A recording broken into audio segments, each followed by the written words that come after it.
It's me. I appeared as if from another dimension. It's your friend, Adam Coble. That's me. I'm that guy. Hi. Welcome, everybody. Today we're going to get weird. I mean, we get a little weird every damn day, but today we're going to get weird. And we're going to get weird with Mutant Crawl Classics. Mutant Crawl Classics is a tabletop role-playing game. This is going to be one of those streams where we spend the first half of the stream. What up, Doctor? Welcome back. We spend the first half of the stream looking at the game. So we're going to look at the art mostly. We're going to talk about the game. We're going to look and see what the reward structure of the game is, what the core mechanic is, what the deal is with this game overall. And then we're going to apply some of that learned knowledge to make characters for the game. I will probably end up making, because I'm familiar enough with MCC. I'm down with MCC. You have returned. Yes, you know me.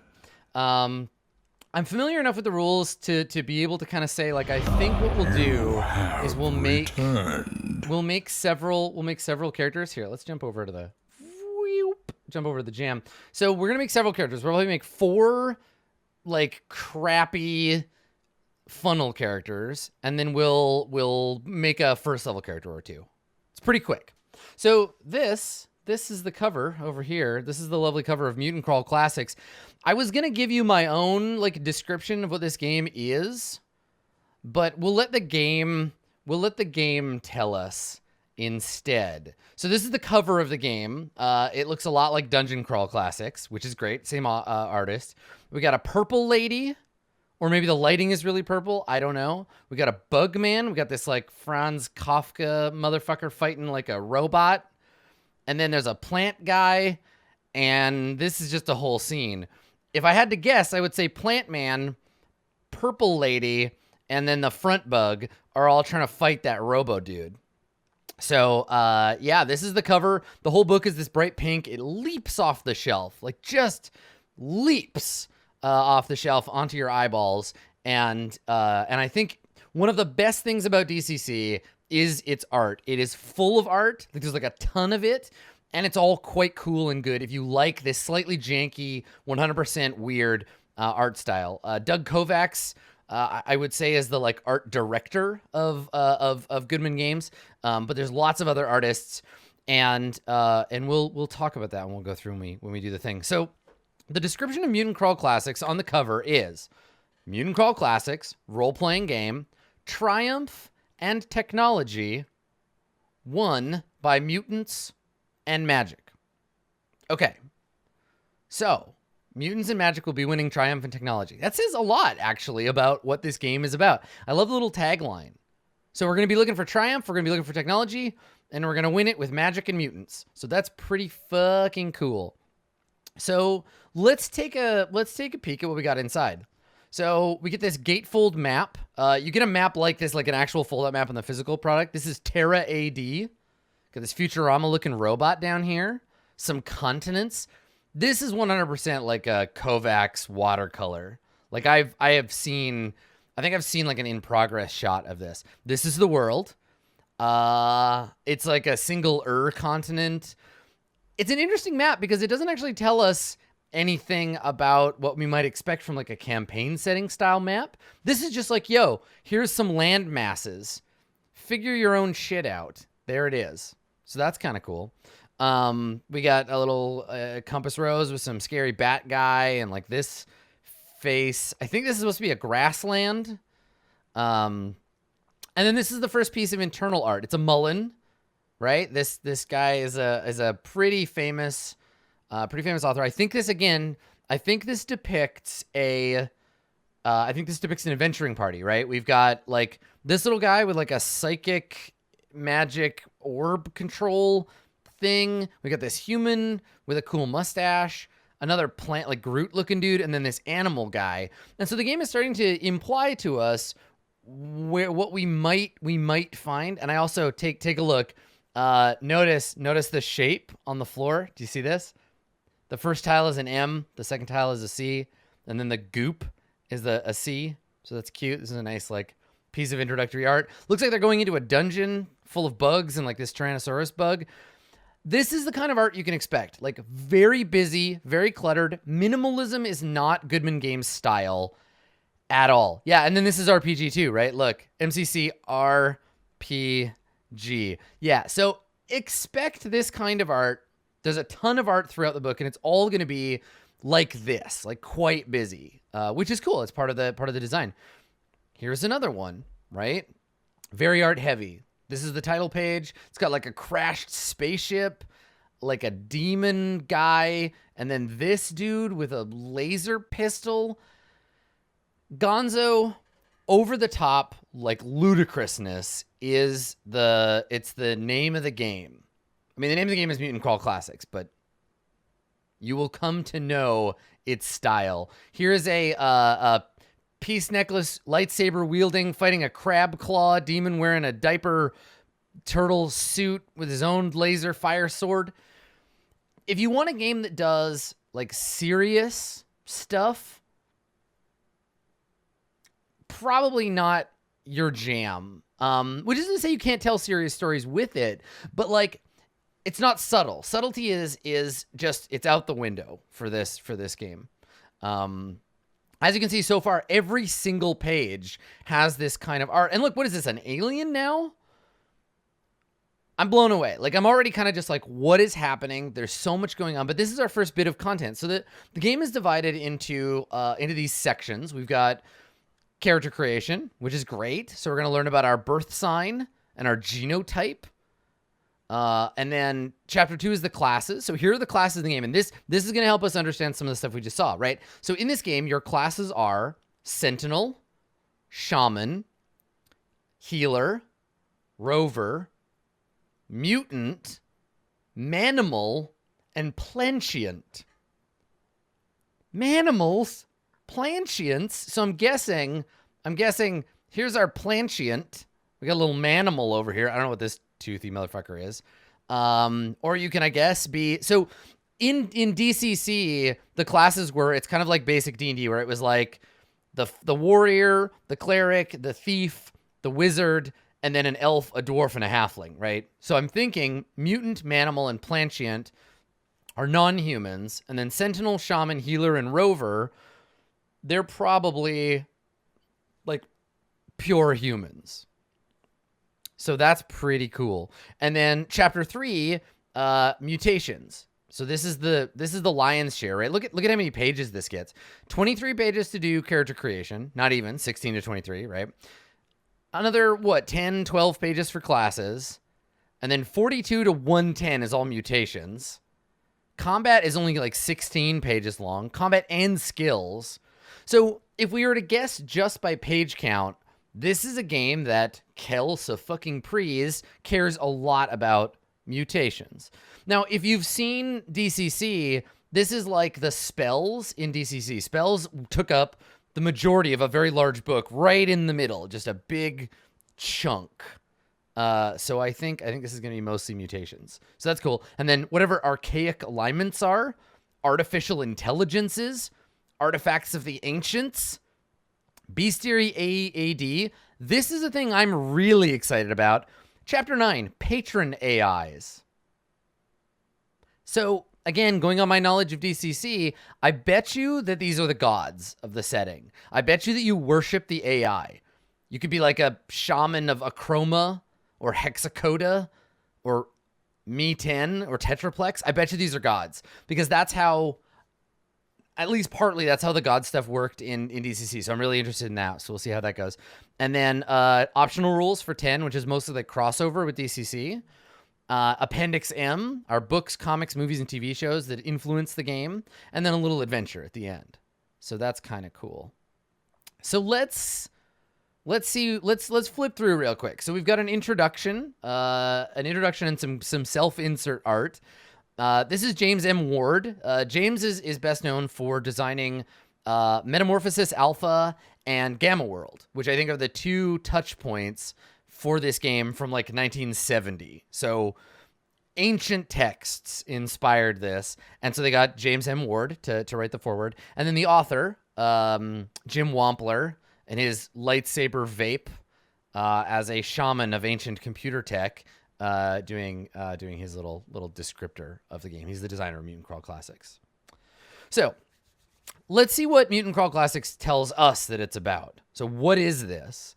It is a supplement to DCC and a game on its own. So if you want to add mutants and robots and shit to your DCC game, this will allow you to do that. But you can also play it on your own. You can just play your own thing, which is pretty cool. 100% compatible with DCC. You can mix and merge and put the two together. It's set in a primitive world dominated by the bizarre side effects of an ancient holocaust, known only as the Great Disaster. Millennia after this cataclysmic extinction event, the world, now known as Terra AD, which is to say after disaster, has regrown into a lush tropical wilderness. The life forms that survive and flourish in Terra AD did so because of natural selection, rewarding their ancestors for possessing either very plastic or very hardy genomes. Plants and animals with wild and unstable mutations permeate the ecosystem and the food chain. So it's like shit is either exactly the way it was, or it's like hella mutated. So the advent of intelligence and sentience are the most pervasive of these mutations. Never before has the world been home to so many competing sentient species. Humans have divided into two separate species, pure strain humans and mutants. Rather than surviving the disaster by virtue of constantly mutating genetics, the pure strain human became hardened against radiation. Oh, okay. Cool.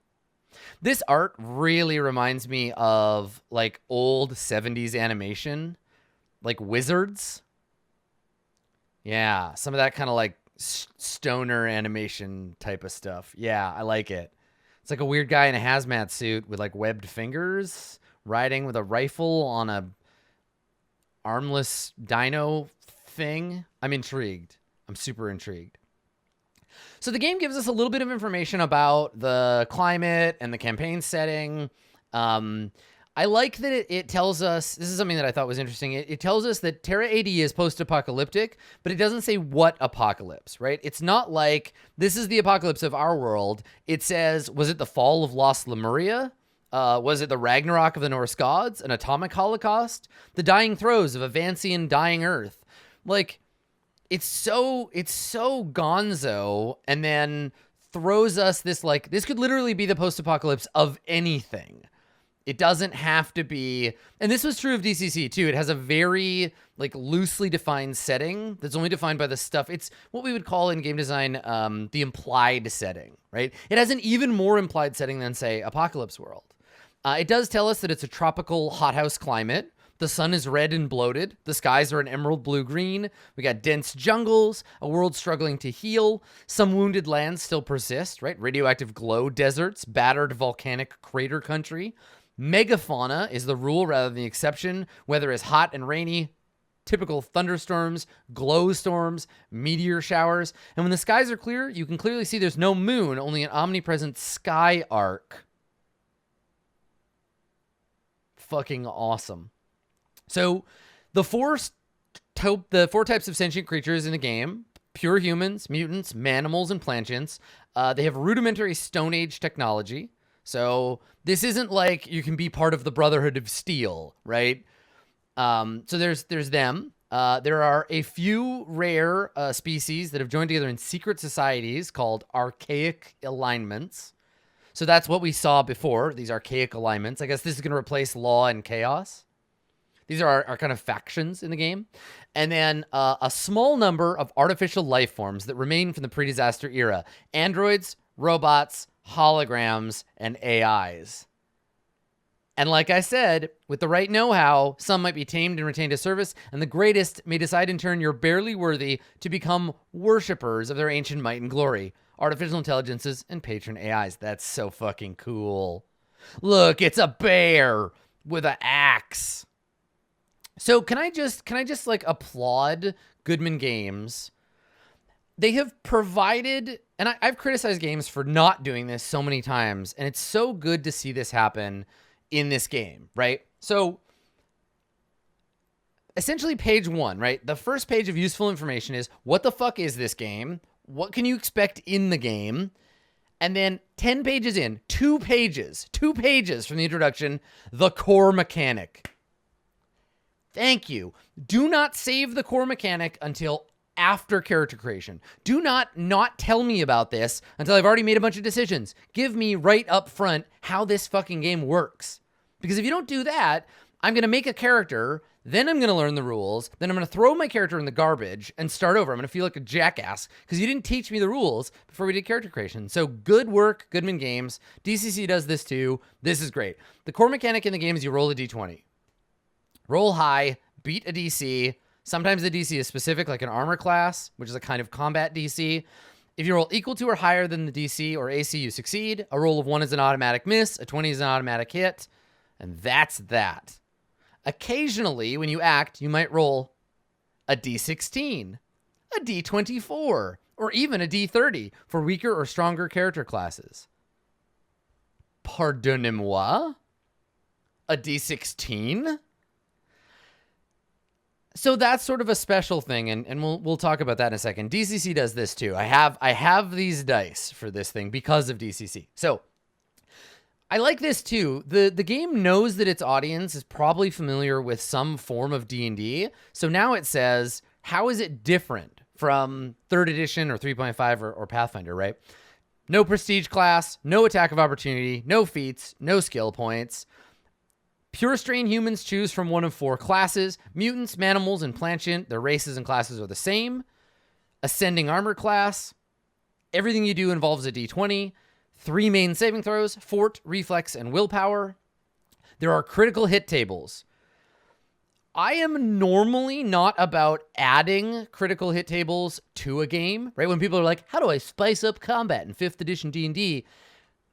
Invariably, the response is like, oh, throw in to hit, like, critical hit tables. That's fun. People can get maimed. Normally, I hate that shit because all that leads to is, all right, I'm a 10th level wizard with no eyes and no legs and 1 arm, and I'm missing my bowels.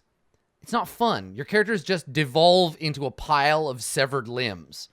But Mutant Crawl Classics and Dungeon Crawl Classics are both built around that. And in my experience, part of the game is becoming that fucked up pile of organs. Like, signing up for that from the beginning and designing the game around it, primo, right? It's part of the jam, right? They built the system for that. So that's really cool. Mutated monsters and AIs have their own hit tables. We're going to see lots of critical bullshit tables later on.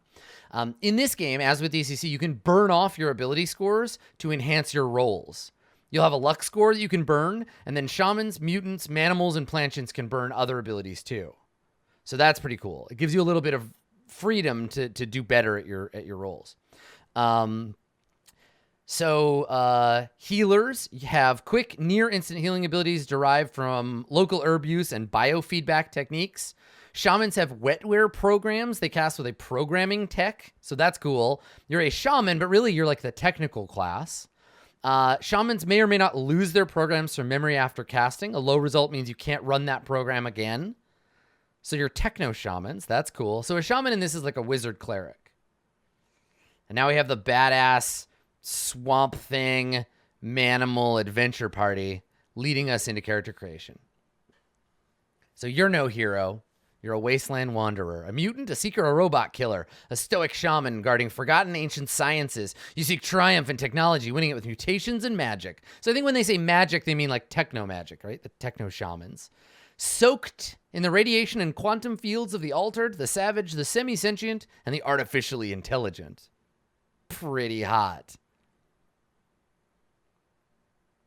And now we have this like Black Panther looking mutant lady and some fronds, and she's summoning Shrek, I guess. Beef Shrek from the pool. Cool. Okay, so in character creation, we roll our ability scores, right? This game uses 0 level characters, untrained, sub-adult tribesmen. Most of these characters will die. We highly suggest each player roll up multiple 0 level characters, at least 3. Don't get attached. Characters that survive the rite of passage then become recognized as adult members, choose their class, and join a seeker team. So that's how this game works. DCC is the same way. You make 4 characters or 5 characters or 3 characters, whatever. It's a funnel, and you shove them into the meat grinder of the first adventure, and whoever comes out the other side, they become a real character. So when you start, you make a 0 level character. Random ability scores, 1d4 hit points, random beginning profession and equipment, birth sign, 2 pieces of equipment, genotype, done. I guess you choose your archaic alignment, and then you're done. So as a group, if you're playing with 4 players, you get 16 people. It's an entire generation of young characters. Now, if you keep 3 characters alive, if you end up in a situation where you have random, like you manage to survive 3 characters, you have 2 backup characters for if your level 1 character dies, you get 2 more level 1s you can go back to. I say this speaking from experience. Or someone else gets it. If they lose all 4 of theirs, they get to keep one of theirs. The idea is that at level 0, your characters just get ground up and destroyed. And that's on purpose. That's to leave whoever's left standing gets to actually be in the game.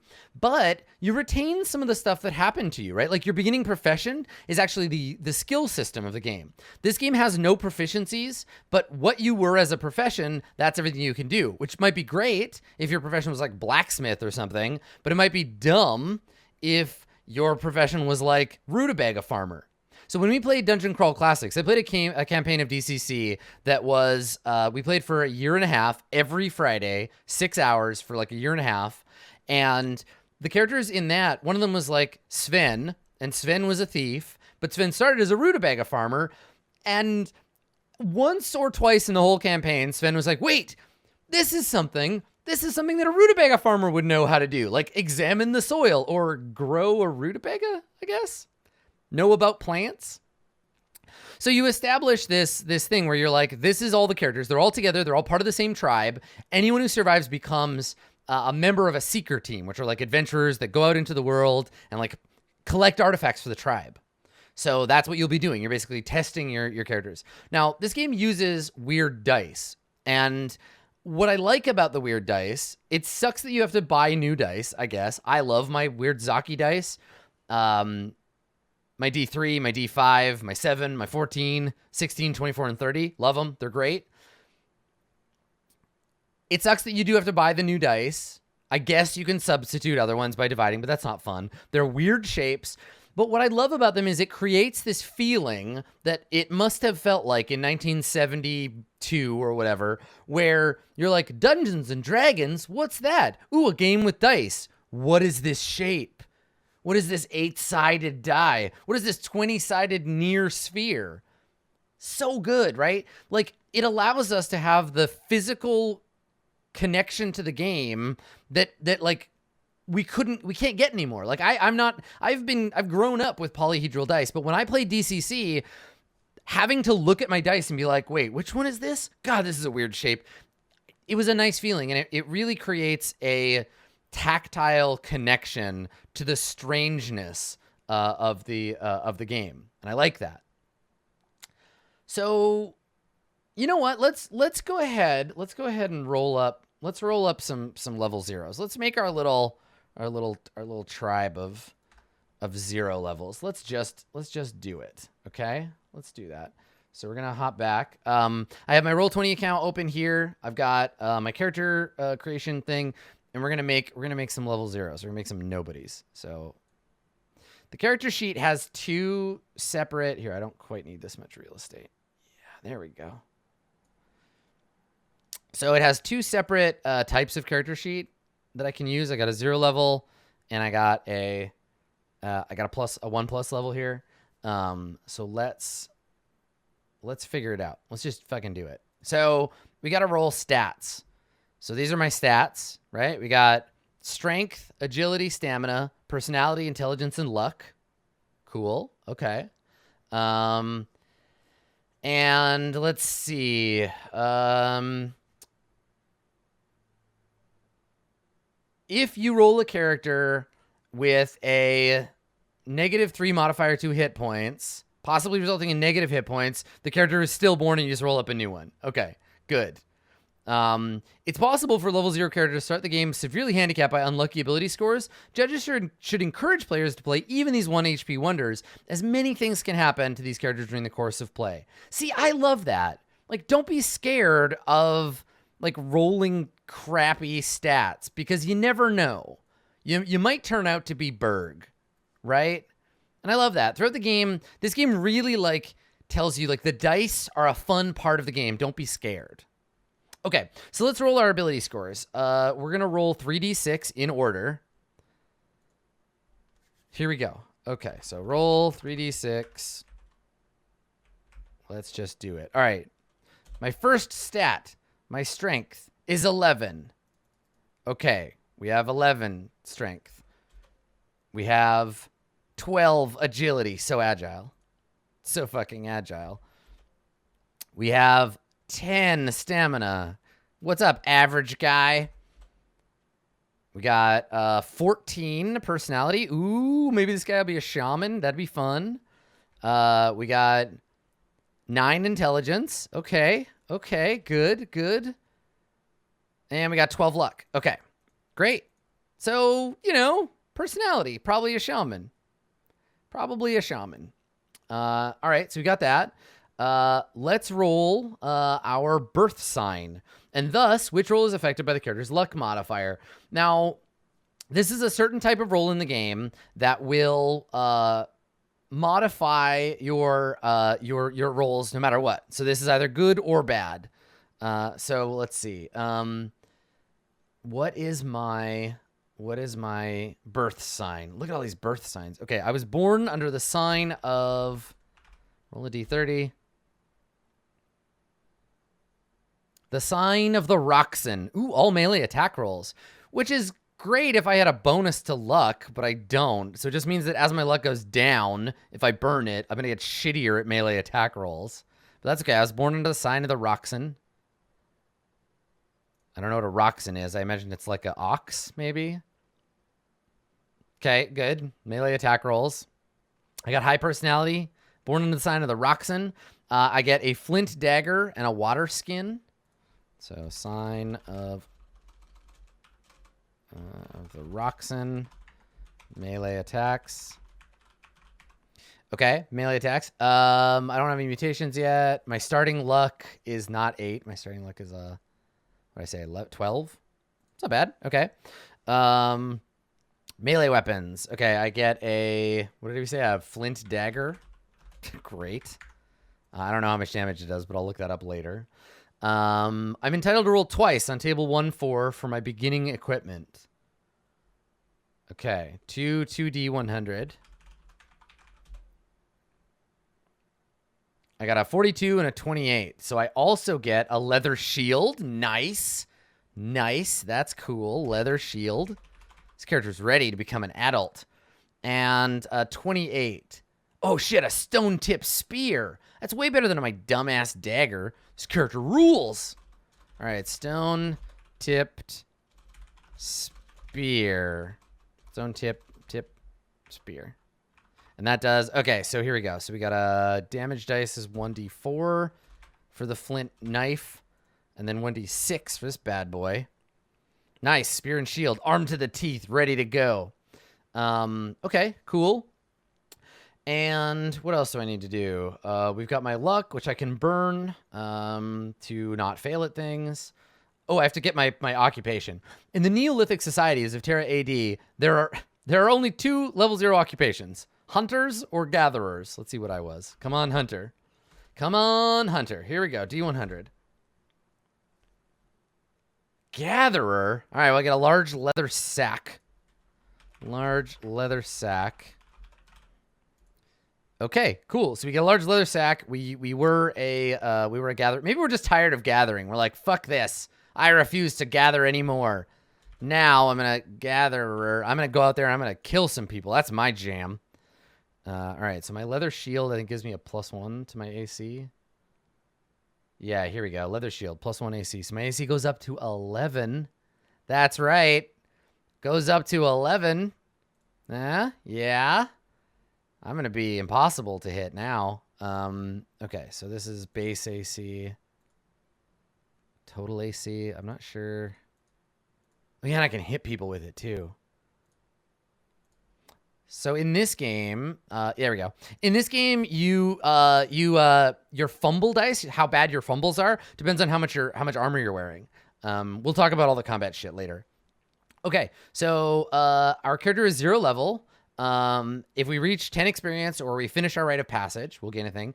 Let's find out what our genotype is. Is this character a human or some other weirder thing? Let's take a look. D100. Here we go. Here's my genotype. For folks who are interested in buying the PDF of this, there is a referral link down below. Please use it. It's a drive-through RPG link, and I will get some credit if you purchase that. So please use that link if you want to buy the game. You don't have to, but if you want to, there it is. Someone was asking in chat. Okay, all right. So D100. Here we go. Character genotype. Survey says I am a 71. I am a manimal. Fuck yeah. All right, we're a manimal. What kind of manimal are we? Ooh, I'm so excited now. What kind of manimal is this? What subtype are we? D30? Okay, so manimal, we are... Roll again on the table, then roll on mutant appearance. Nope, we got a 12. Okay, a 12, we are Ursine. Oh shit, we're a bear, man. Roll a D3. Come on. 3. We're a polar bear. We're a polar bear manimal. Okay. All right. Polar bear. We're a shield-having, spear-fighting, personality-dwelling. So now I can't become a shaman, but I can be a cool bear. So that's nice. That's fun. Look at all these manimals. It's like an ox guy. Yeah, all right. So we're a polar bear man. Good. Fantastic. And then we choose our archaic alignment. So manimals may follow the chosen zoo. Sure. Yeah, let's do that. Let's make that our archaic alignment. I don't know who they are, but we are a part of the chosen zoo. Level 0. We need to roll our hit points. See how many hit points Bear Man has. Bear Man with 2 hit points. Okay, good. So we got polar bear. And we are... Good. I'm going to name my character. My polar bear's name is going to be Cola. Because he's the Coca-Cola bear. And he wears, like, he's got his red shield with the big, like, the Coca-Cola symbol on it. That's his name. Yep. Favorite drink, Coca-Cola. He's the Coca-Cola bear. So Cola. He has a spear and a shield, and he's here to fuck you up because he's a big-ass bear. Okay, so that's a character. We just made one. That was it. If this guy survived, then he would be allowed to become a first level manimal. So let's roll up. I mean, fuck it. Let's roll up like 3 more of these bad boys. We'll do what the game says. So there's Coca-Cola. Let me add a new character here. All right, so our second pathetic tribe guy. Let's roll some stats for him. Here we go. Ability scores. All right. Come on. Big numbers. Big numbers. Come on. 13 strength. Okay, so we got 13. Hold on, 13 strength. All right, a little bit strong. 3d6, we got 10 agility. Okay. 7 stamina. Ugh, God, so fragile. God damn it, 7 personality. This character blows. 12 intelligence.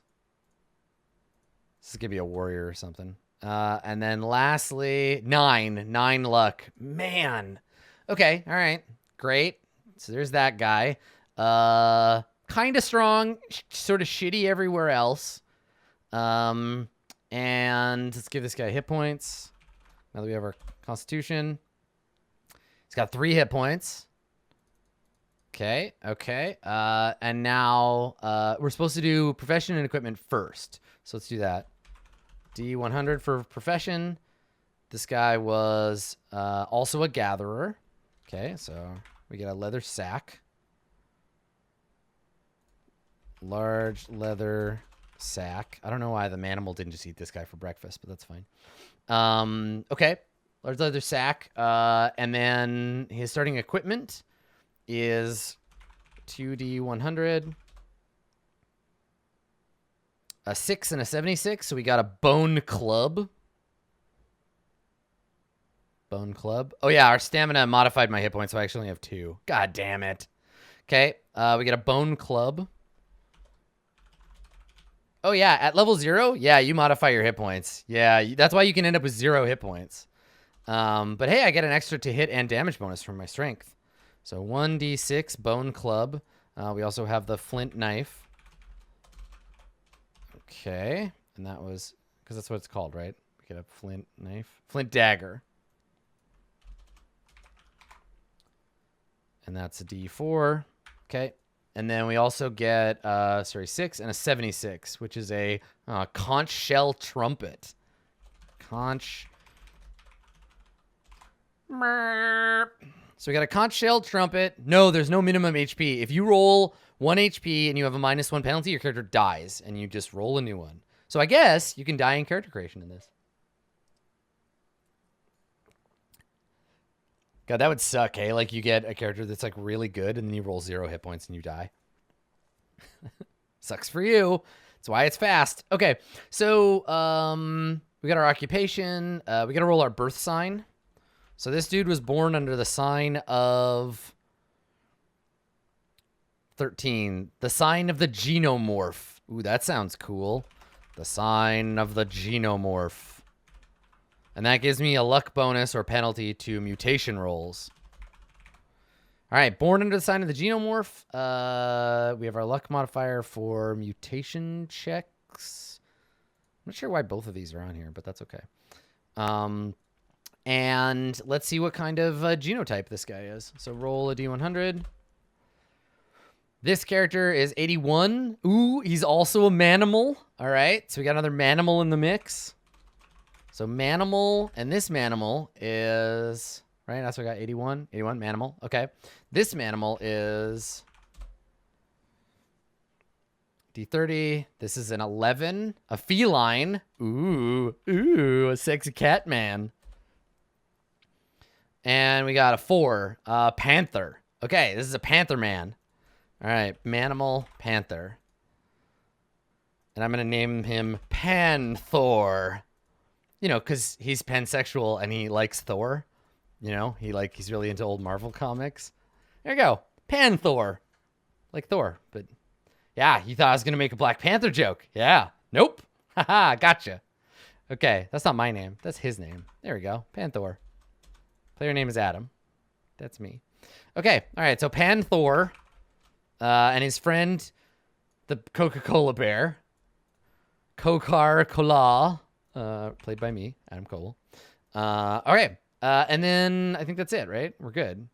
Oh, his archaic alignment. Okay, he's also going to be a zoo guy. So the chosen zoo. Okay, perfect. Pan-Thor and Kokar-Kola are going to be joined by a third member of the party, who we don't know their name yet, but we're going to find out.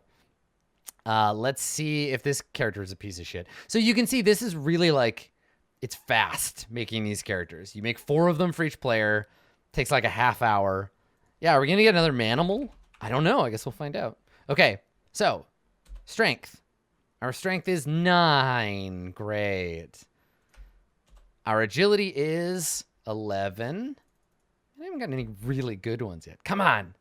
13 stamina. Nice. Get bonus hit point. No dying on character creation for you. Oh, 7 personality. Ugh. Okay. And then, let's see.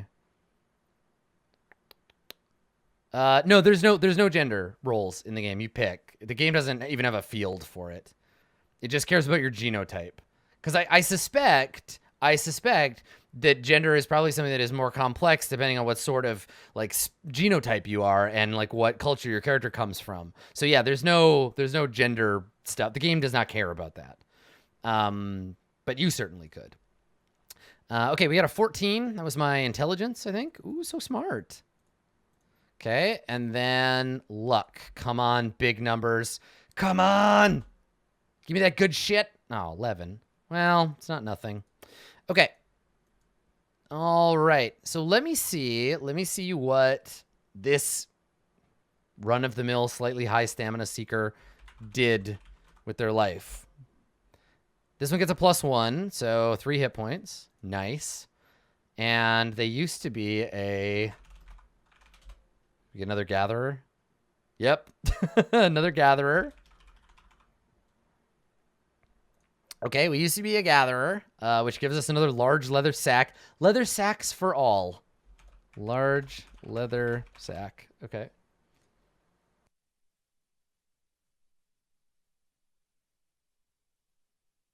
Excuse me.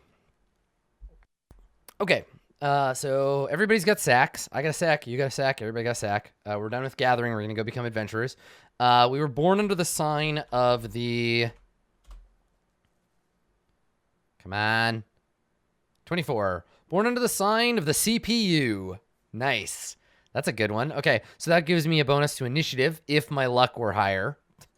The sign of the CPU. Initiative is my lucky roll. Okay.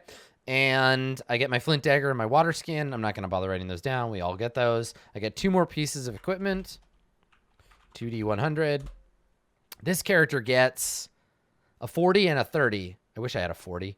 Ooh, hide armor. Fuck yeah. So this character has just become the most likely to survive. Hide armor with a base AC of 13 and 3 hit points. I'm great. I'm great. It's going to be awesome. Okay, so hide armor, plus 3 AC. Very, very nice. And then my last one, 33, is a wooden club, which does 1d5 damage. You haven't lived until you've dealt 1d5 damage. It's slightly better than a dagger. Slightly. What's really fun is if you have all your characters, one of them dies and your other 3 characters get to split up their gear. So I could give, if the shield guy died, then I could pick up the shield from that character and the spear, like Coca-Cola. Yeah, right? So really what you're doing is you're creating one character with a bunch of different like limbs, and as those limbs get hacked off, the other ones get their gear just to pick up other stuff. So we get a wooden club, and that deals 1d5 damage. Okie dokie. There we go. Okay. Let's find out what genotype this weirdo is. What do you think? Manimal again? Manimal. What do you think? 48. Mutant. Ooh, what a mutant. Okay. Let's see what our beginning mutation is. So let's see here. Genotypes. Additional mutations manifest at first level. Okay, level 0 mutants, manimals, and plantons begin the game with only cosmetic mutations. So my 0 level mutation here, my mutation is D30. Okay, 23, a feet mutation. So roll a D6. This character's feet are claws. I have clawed feet. Okay, clawed feet. Good stuff. Clawed feet. Sure. The clawed feet. And then we can become part of an archaic alignment. We're mutants. Children of the Glow sounds pretty fucking cool, so I'm going to be that. Children of the Glow. And she, let's make this character a lady. Let's call her... yeah, let's name her after my favorite former Waypoint personality. Oh my god, Claude. I like that too. That's better. I was gonna call her Danica, but Claude Feet is better. There you go. Claude Feet. There you go. Why not? Why the fuck not? Okay, Claude Feet. All right, great. And that's that. Nailed it. Good. She's awesome. Okay, so that's clawed feet, and she's done. All right, one more. We got one more character. We got a mutant with clawed feet, a bear man, and a pansexual Norse god impersonator who happens also to be a cat. Our last character is, let's take a look. Come on, like baller stats. Let's do it. Show is the last chance we get. Do it. Come on. Good shit. Here's a strength. Survey says 10. Man. Okay. Agility. We'll go for like a cool thief. 12. Come on. I want like a great stat. Show me that bell curve. 15. Yeah, there we go. What else we got? 8. Okay, personality stays in the 8. We got another 8 for intelligence. Jesus. Luck. 5. Oh no. -2. Oh hell. Okay, so a D4 plus 1. This is an unlucky motherfucker. So one of my favorite things, 5 hit points. You're going to need that shit. One of my favorite things about these systems is that it tells the GM, if you cannot decide who to do a bad thing to, do it to the person with the lowest luck. That's it. Like, that's the rule. So if it's like, well, the ogre will hit somebody, who is it? Who has the lowest luck? You. Blam. Like, every time. And that's how it works. So you don't want to be the person with the lowest luck, because all the bad shit that is random will always happen to you. Okay. All right. So here's our 5 hit point. No personality, no luck, no intelligence. Piece of shit. What did they used to do in the tribe? I like that the tribes are not like geno fenced, right? Like, these are all children or like growing into adults. They're adolescents of the same tribe. A bear man, a cat man, a clawfoot mutant, and whatever the hell this thing is. Did we finally get a... No, we didn't. They're all gatherers. Weak. Okay. All right. Occupation. Gatherer. Guess what you get? You get a sack. Large leather sack. Good. Perfect. Okay. Large leather sack. We get 2 more items. Let's get that good stuff. Come on. What do you got? 2D100. Something awesome. We got bad luck, but 48. A flint fire starter. Twisted fire starter. That could be useful. Okay. And then we also got a 23, which is a stone axe. Ooh, a D7 damage. That's nice. Stone axe. D7. Fuck yeah. That's awesome. Okay, cool. So we got a stone axe. We got a fire starter and a large leather sack. We are on our fucking way. Great. Okay. So we nerd our sign. So this is going to suck for me because we have -2 for luck. So whatever this is, who has a D7? I have several. This game demands them. I'll post a picture on Twitter later of all my weird dice. You can look at them and be like, wow, those are some shapes. All right, so a D30 for the birth sign. This character was born under the sign of the Ecobot. Oh, no. No, that's the worst one. Oh, fuck. Say goodbye to your 5 hit points, kids. Fuck. Fuck the Ecobot. Okay. The sign of the Ecobot. HP rolls. Reduced by 2. Sickly and frail. Bad fucking luck. Okay, so the Ecobot takes away our hit points every level. I'm going to enroll this person in the scouts is what I'm going to do. And hopefully they'll just fuck off and we don't have to worry about them anymore. Okay. Yeah, at least they didn't die. He could have died right there. Yeah, still tied for the highest HP. So this person, let's find out the most important step, their genotype. So D30, D100 and then D30. So this person is a pure strain human. Ooh, so they're going to get an actual class. Of course it's a fucking human though. So pure strain human. So fucking pathetic. Oh my God, this is like the little sister, right? Like, so this character's name is John Doe. John Doe. Here, let's put an apostrophe in here. John Doe. And he had a brother. He had a twin brother who was born first named John Un. But then he died. So this is John Doe. He's like the dumb little brother that everybody else was like, fine, we'll take John on the quest with us, I guess. He's a pure human, so he can be a member of the Curators. But I think I'm gonna leave him as Clan of the Cog. Clan of the Cog. There you go. All right, perfect. John. Oh, this guy, he's the worst. But he has the most potential to become a like a character with a class when he goes to level 1. So let's take a look at the classes, and then we will come back and we'll level some people up. So let me just set up the full screen mode for you here. There we go. Okay, so the character classes are what we can be in the game and how we advance. So let's look at what that means. Again, more amazing art. We got a plant man with a gun. I'm sad we didn't roll any plantimals, but we got a pretty good, or plantients, but we did pretty good.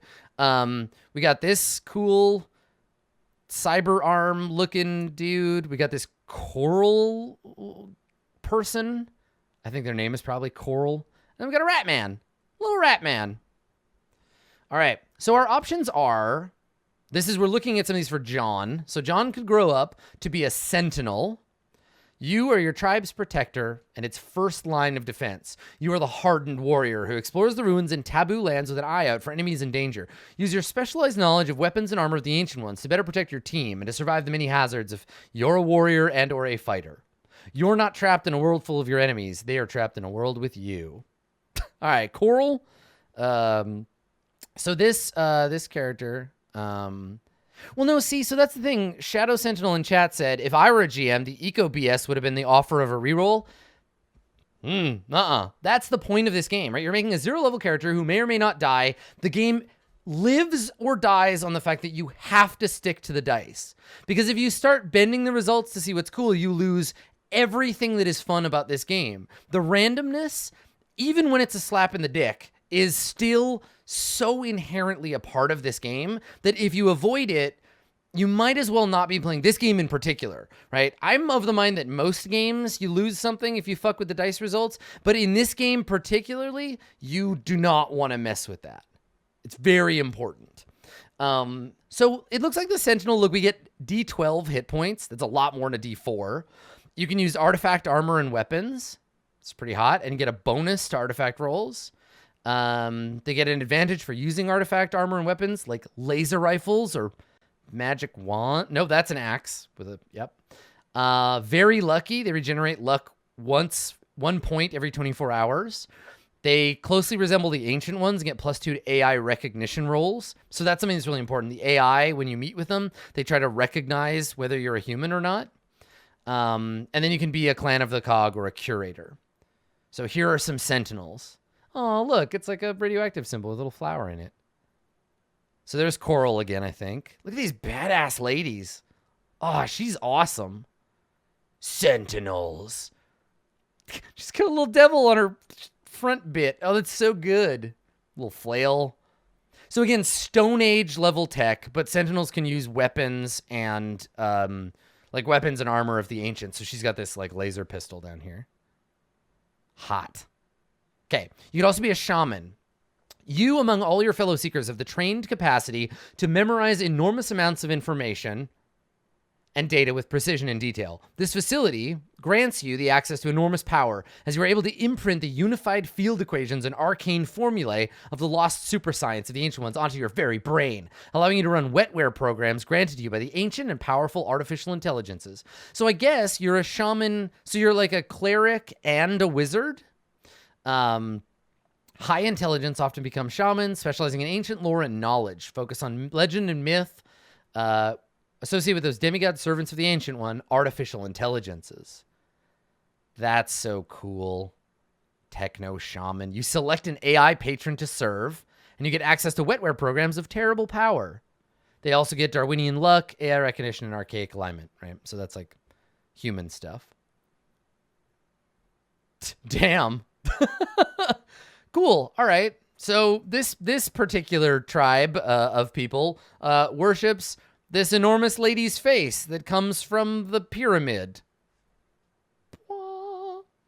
So I will say this about the art in MCC, and this is true of a lot of like this weird like reversion to like primitivist like clothing.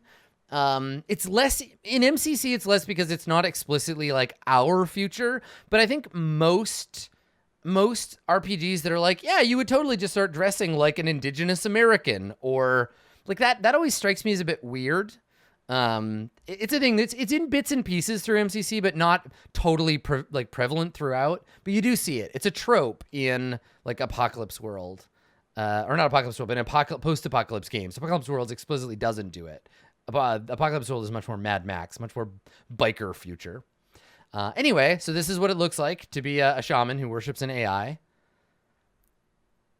Or you could be a healer. So I guess healer is a bit like a cleric as well, but it's less like a magic healer. I don't think you get magic. Yeah, you get techniques. You get naturopathy and medical artifacts. Yeah, so literally like more like wandering monks and healers. Yeah, I like it. Okay. So you are a tribal healer, expert in the medicinal value of Terra AD's manifold mutated plants, and in the self-healing powers of the sentient mind. As one knowledgeable in the ways of healing, your abilities with medical devices of the Ancient Ones is greater than any, always yielding superior results. You are a vital part of every seeker team that ventures out into the Forbidden Lands, as your presence helps assure a safe return. Yeah, I like it. Oh, yeah. Extremely busy black and white art. Look at that. Wow. Okay, cool. So there's some healers. Laser beaming this guy's broken leg and feeding him some goo. And then a rover. And, I mean, rover is like thief, right? Like, you're the rogue, the wily scoundrel, explorer who turns up on the other side of a computer-locked door. You've specialized in circumventing the tricks and traps of the Ancient Ones, and this makes you a valuable addition to any seeker team setting out to plunder forbidden ruins and ancient installations. So yeah, this is agile and light. You're an advanced scout. You're like a ranger or a rogue. So that's cool. Nice, clear understanding of like basic kind of stuff from D&D, and there's a couple of rovers. Again, like, I'm not sure why this like very obviously like indigenous chest piece and headgear would suddenly make a recurrence, but you know what? Whatever. That's okay. It's a thing. And then we get our genotype classes. So mutants achieve 1d3 physical mutations and 1d2 mental mutations at first level. They strike fear in their opponent, gaining an initiative order bonus. Terrifying mutants. If they ever lose all of their mutations, their genome hardens and they become a pure strain human and then get a class at first level. That's kind of cool. And then you can do rad burn and glow burn. So if you're exposed to radiation, you might mutate again. And if you glow burn, you can use your activated mutant power and burn your stats. So here's a couple of mutants. See-through skin and glowing eyes. Giant pangolin man. Bug lady. Yeah, it's like no, so in AD&D, elf was not a class. You're thinking of basic Dungeons and Dragons, but yes, yeah. So mutants can become pure humans, but you don't want to because it sets you back to level 1. If you're a manimal, you gain 1d4 or 1d2 random physical and 1 mental mutation. You have a natural bite or claw attack. You get pack mentality, +1 for each manimal attacking the same target. And they can also rad burn and glow burn. So that's cool. Here's some manimals. Oh, this is so good. This is obviously, like, you notice how the art style is quite different? This is a Usagi Yojimbo homage, right? This is that like Ninja Turtles style art. So we got our pantsless spotted leopard man. We got our bunny samurai guy. And then manimal. Okay, so these are the manimals. And then lastly, plantients. Stoic wanderers, trunks of reason and logic, a counterbalance to the chaotic animal drives of your fellow seekers.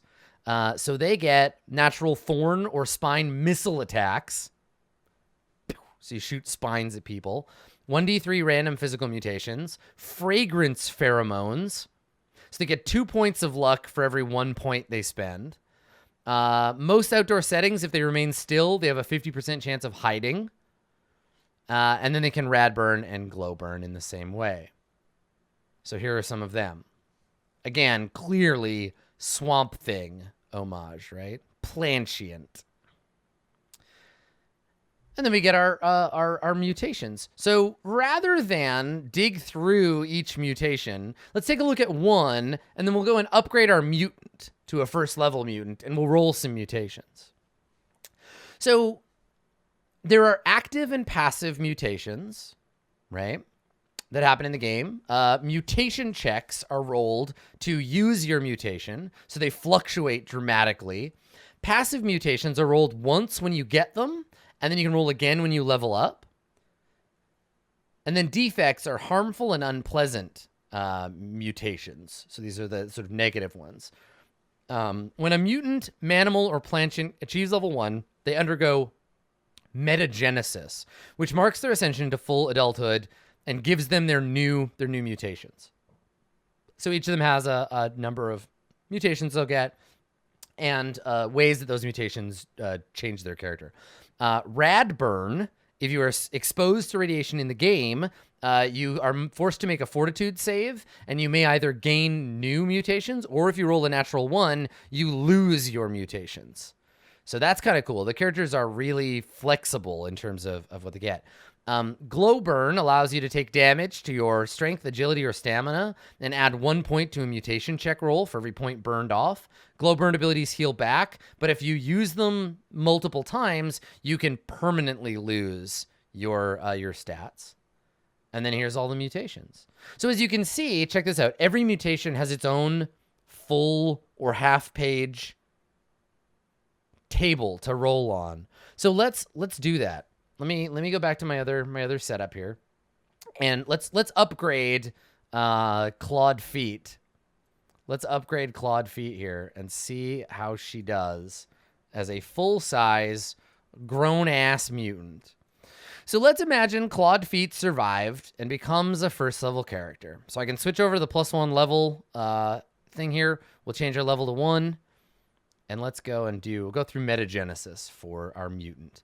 So Claude gains 1d5 hit points at this level. So congratulations, Claude Feet. You gain d5 in hit points. Come on. Oh, fuck. 1. Nice. All right. So you gain 1 hit point. So that's nice for you, I guess. You gain 1d3 physical mutations. And 1d2 mental mutations. 1 physical, 1 mental. Okay, so not much of a mutation here, but let's go see what they are. 1 physical, 1 mental. All right. 1 physical, 1 mental. Here we go. So, D100. Come on, no defects. Come on, no defects. No, this isn't the person born under the eco sign. That was the human. All right, physical mutation, we get sonic generation. Ooh, that's exciting. All right, let's go to mutations. Where are they? What do I add in my new mutations character sheet? Class. There we go. Okay, we are a mutant. First level. And we get, here it goes. Okay, base mutation is physical. It is active. Sonic generation. So let's look at sonic generation. So sonic generation. Oh, and we talk about how it manifests. So our sonic generation, here we go. The mutant broadcasts waves of sonic energy. So it's got a range of 15 feet. It is, no, Claude is not born under the sign of the Ecobot. Don't worry about it. Stop. It's fine. Look, Claude was born under the sign of the CPU. You're thinking of the human. It's okay. It's okay, everybody. Okay, so sonic generation, its duration is instant. Save is fortitude versus mutation check. And yeah, and it manifests is, let's see, it's a D4 for manifestation. So for right now, when we use it, we get a 3, which is a small organ. Jesus, okay. A small organ in the mutant's forehead emits sonic pulses. And then every time you make the roll, you make a mutation check to see how it works. So like, for example, all right, on my turn, I am going to open the organ on my forehead and emit a sonic pulse to attack my enemy. And let's see how we do. Let's roll that mutation check. Here we go. No glow burn, no bonus or minus. Oh no, shit. Failure. Mutation may not be used again that day. Now I could, if I wanted, like I could spend points or I could roll really well. And it can go everywhere from failure, you can't use it again, and you take a defect. That's a critical fail. That's not good. Or all the way up to the mutant releases an omnidirectional sonic howl of such intensity it delivers 10d6 damage to anyone or anything within a 100-foot range. Any creature or breakable object must make an additional fortitude save or be permanently deafened or shattered. Anyone within range except the mutant or other mutant with a sonic generation mutation is stunned for 1d6 rounds. Completely random. Now, right now, the best I could have done was a 20. So the best I could have done would have been 4d6 damage to up to 4 adjacent targets. But, like, yeah. So what's fun about this is in DCC, every spell has its own thing like this. So Magic Missile, for example, if you roll, like, the base level of Magic Missile, the little one, you, like, deal 1 damage. You throw a little orb, and it hits someone, and it takes 1 damage. If you roll like a 30, you deal 10d6 damage to 1 target anywhere on Earth. You just throw the magic missile up in the air, and it takes whatever amount of days, and then suddenly, bam, 10d4 damage or whatever, and they take a shit ton of damage as this magic missile just plows into them from anywhere. And all of the spells are like that. So that's why DCC is so thick. There's so many tables. Okay. So that's our first mutation. Now we have a second one, which was a mental mutation. So let's see what we get for mental mutation. So if we manage to survive, we get a D100 mental mutation. Dun, dun, dun, 59. Mental shield. So what does mental shield do? Mental shield. Yeah, here we go. Mental shield. All right, so 1 turn per class level. Your mind is able to shield itself from mental mutation attacks. Grants you the ability to react out of initiative order to generate a mental shield that shields... Oh, it's like a psychic defense, right? It's like the shield spell. So let's see. It is active. Mental shield.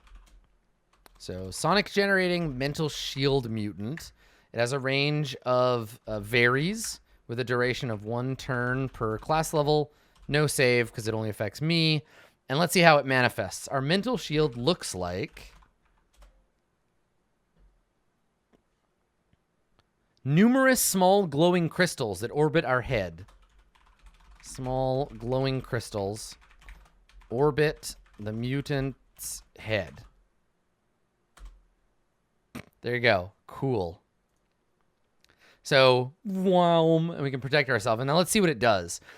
If we roll the lowest result, let's do a roll. Roll for the check. Do the thing. Go.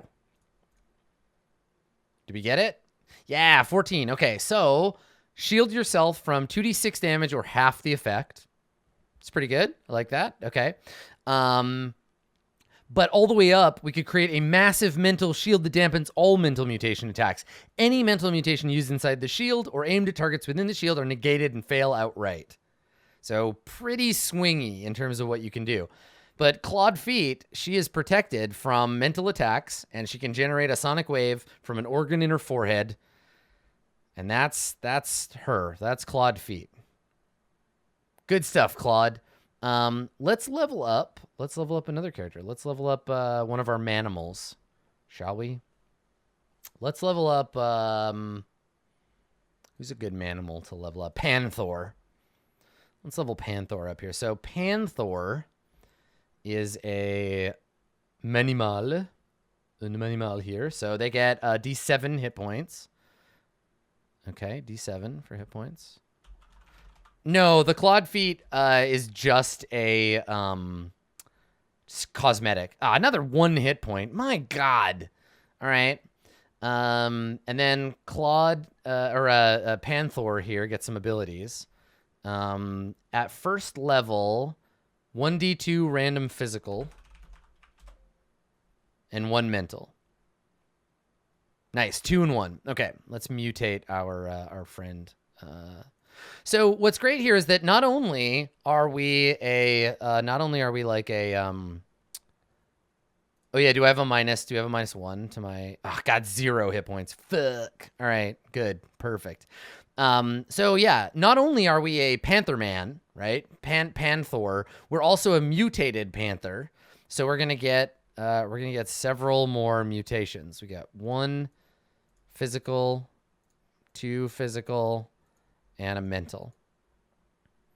Okay, so here we go. Panther the Omega Cub. Panther the Omega Cub gets 3 mutations. The first one is, here we go. A mega mutation. Yes. Awesome. We got one of the good ones. So the mega mutations, if you get a 98, a 99, or 100, I just crit the shit out of that roll.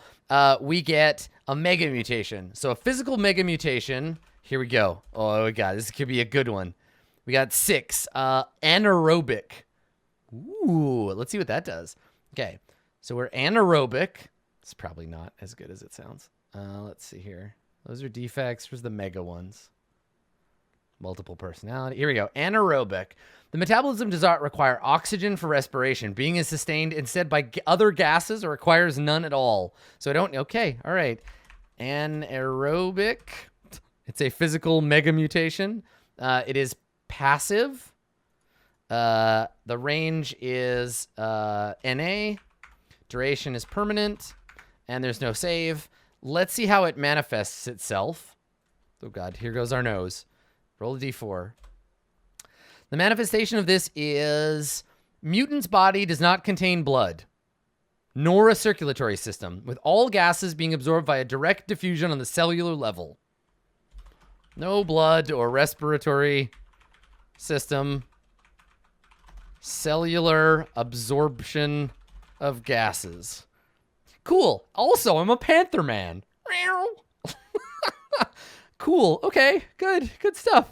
That's a little fucked up. Let's make the check here. So let's roll. Let's roll to see what it manifests as. Like how good. Because you roll it once at the beginning. So mutation check. We got a 15. The mutant requires nitrogen for normal respiration and metabolic function. Good. Good stuff. Yeah, right. He doesn't wear clothes because he breathes through his skin. Okay. Requires nitrogen. Oh, he's a 15. That's right. Yeah, carbon dioxide. Yeah, you're right. Like a plant. Okay, breathes carbon dioxide through his skin. Breathe on me. Okay, good. Panther man. He's a planther. Fuck. Okay, good. Good stuff. He's just naked all the time, and he likes it when people breathe on him. Cool. I'm going to change his name. He's Planthor now. He's the Panther with the Planthor. All right, 2 more mutations. Back to the mutation table. So if this character were to survive, he would get another physical mutation, which in this case is going to be, let's see here, roll a d100. This is another physical mutation, 78. Okay, we already have Sonic Generation. Let's try another one. 5. He is an amplomorph. Ooh, he can grow larger or smaller. Nice. Okay, and this one is okay, amplomorph. He's an anamorph and an amplomorph. Range is NA. Duration is 1 turn per class level. Save is none. He can make himself bigger or smaller. Oh wait, no, did I read it wrong? I did it again. I'm like fucking King Arthur over here. It's a defect. Never mind. Oh, this is not good. Okay, this is the opposite. Yeah, the 5s and 6s do kind of look the same, but yeah, I just 1, 2, 5. All right, so let's roll a defect. Oh shit. Okay. Sorry, friend. You instead get 84. Uncontrolled empathy. Oh, no. Oh, no. Okay, uncontrolled empathy. Oh, guys, just like always like rubbing on people and trying to get them to breathe on him. And like, he just can't help but feel their feelings. Aw, Planthor. What a fucking weirdo. All right, so let's look at the defects. 1, Where are they? No, that's combat. Here we go. Uncontrolled empathy. Cool. Okay. It is active, so we choose when to use it. The range is 20 feet per class level. Duration is instant. Saving throw varies. The mutant unconsciously broadcasts. It's the other way around. Oh no, it's the other way. It's the other way around, and it is passive. Yeah, so you constantly do it, and it happens all the time. Oh fuck. Okay, all right. So there was a 20. I thought it was active because of the range, but no, that totally makes sense. Okay, so Planthor constantly broadcasts his thoughts and feelings and desires. Let's see how bad it is. So we're gonna roll the mutation check. Okay, roll this check again and another defect. Oh, fucking great. So he gets another defect, and on top of that, we roll again. Okay, so here we go. This time, wildly broadcast the current emotional state to all within range. Everyone can easily detect the mutant's presence and motives, even if otherwise hidden. You got a 7, and then I got a 2.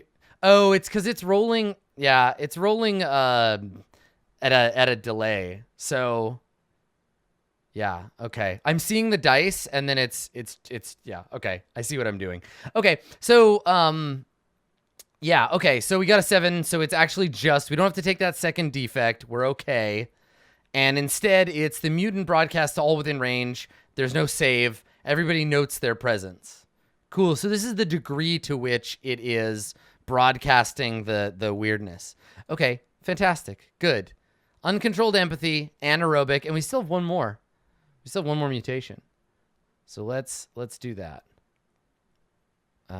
Okay, here we go. This is our mental mutation. On top of our uncontrolled empathy, I have the fear. Let's see if I can actually read this dice, or this die. It's D100. Mental mutation. 57. 5-7. Ah, we already have a mental shield. Again. 62. Mental reflection. Okay, what does that do? Mental reflection. I think it probably... Reflect the efforts. Oh, it's like a shield, but it's like a counterattack. It bounces off and redeflects it back to them. Okay, well, let's do that one. Let's see how this goes. So mental reflection. It is active type. Mutation is mental reflection. Okay, mental reflection. Range is varies. Duration is instant. Save as attack reflected.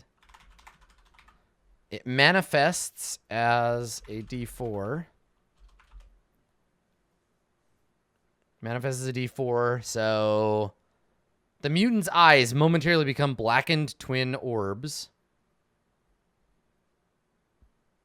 Did I misread the... Yeah, it's 57. That's what I said. Look.